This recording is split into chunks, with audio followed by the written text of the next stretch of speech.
Hello there, Nevillanites. So we are getting into the end of our first week of distance learning. I'm going to tell you, I miss something. I miss seeing all of your bright, shiny faces in the halls at Nevelin. I miss giving you high fives and just chatting with you as you come into the room.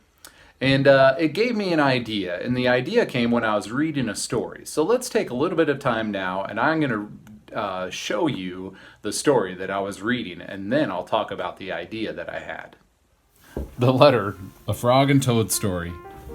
Toad was sitting on his front porch. Frog came along and said, "What is the matter, Toad? You are looking sad." "Yes," said Toad, "this is my sad time of day. It is the time when I wait for the mail to come. It always makes me very unhappy." "Why is that?" asked Frog. "Because I never get any mail," said Toad. "Not ever?" asked Frog. "No, never," said Toad. "No one has ever sent me a letter. Every day my mailbox is empty. That is why waiting for the mail is a sad time for me."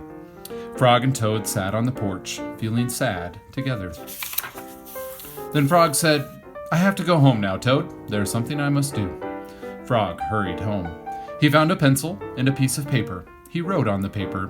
He put the paper in an envelope. On the envelope he wrote, "A letter for Toad." Frog ran out of his house. He saw a snail that he knew. "Snail," said Frog, "please take this letter to Toad's house and put it in his mailbox." "Sure," said the snail, "right away."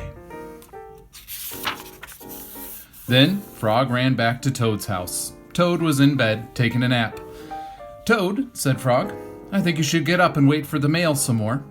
"No," said Toad, "I'm tired of waiting for the mail." Frog looked out of the window at Toad's mailbox. The snail was not there yet. "Toad," said Frog, "you never know when someone may send you a letter." No, said Toad. "I do not think anyone will ever send me a letter." Frog looked out of the window. The snail was not there yet. "But Toad," said Frog, "someone may send you a letter today." "Don't be silly," said Toad. "No one has ever sent me a letter before, and no one will send me a letter today." Frog looked out of the window. The snail was still not there. "Frog, why do you keep looking out of the window?" asked Toad. "Because now I am waiting for the mail," said Frog. "But there will not be any," said Toad. "Oh, yes, there will," said Frog, "because I have sent you a letter." "You have?" said Toad. "What did you write in the letter?" Frog said, "I wrote, 'Dear Toad, I am glad that you are my best friend. Your best friend, Frog.'" "Oh," said Toad, "that makes a very good letter." Then Frog and Toad went out onto the front porch to wait for the mail. They sat there, feeling happy together. Frog and Toad waited a long time.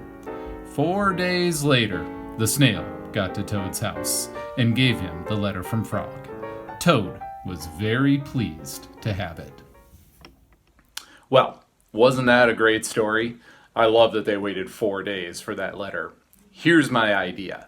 I want you to write down some letters on paper and send them in an envelope to me, which usually takes a couple days.